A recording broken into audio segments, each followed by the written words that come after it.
bang may yumayaman sa networking?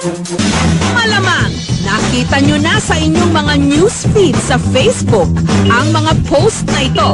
Bulto-bulto at bigkis-bigkis na pera. Mga magagandang luxury car, mamahaling mga relo, mga tsekeng nagkakahalaga ng mahigit 100,000.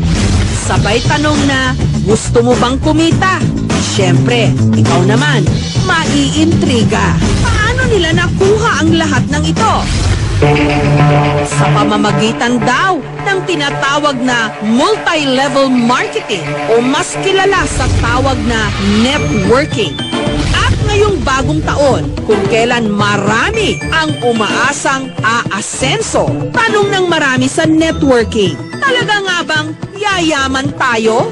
Dito sa Pilipinas, sinasabing 1997, unang ipinakilala ng isang American company ang konsepto ng networking. Ang networking ay nagsimula noong 1860 sa mga naglalakong maglalakbay o tinatawag nating traveling peddlers. Sa kagustuhan nilang mapalawak pa yung teritoryo ng kanilang sales, sa mapalago yung negosyo nila. Ang siste, kailangang magbigay ng membership fee mula 7 to 25,000 pesos. Kasama na rito ang isang buong package na mga produktong kailangan mong ibenta. Maaaring kumita mula 25 hanggang 35%, depende sa dami at presyo ng produkto. Pero bukod sa pagbibenta ng mga produkto, maaari ring kumita sa pagre-recruit ng mga bagong miyembro. May dalawang uri daw ng miyembro sa networking. Ang tinatawag na upline o yung mga nakapag-recruit ng iba pang miyembro.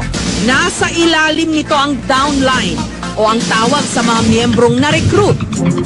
Kadalasan, kailangan mong makakuha ng pares na miyembro na sasali para mas malaki ang porsyento na nagkakahalaga naman mula 500 piso hanggang 1,000 piso.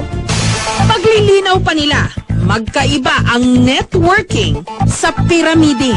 Kung ang pyramiding nakatuon sa pag-i-invest ng pera, ang networking may mga produkto raw na kailangang bilhin.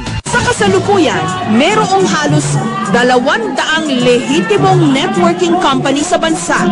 Para masigurong lehitimo ang mga ito, kailangan may kaukulang permit. So sa mga may balak sumali sa networking, tatlo lang yan. Una, kilalanin nila kung sino yung owner ng kumpanya. Ano ba yung background ng company? Stable ba to? Pangalawa, dapat alamin nila na may produkto yung kumpanya. Tapos mas maganda rin kung consumable yung product dahil may repeat orders. Sa pangatlo, kailangan ding kalidad yung produkto kasi hindi bebenta yung produkto kung walang I-emote. So, 2014. Ngayong 2015 na.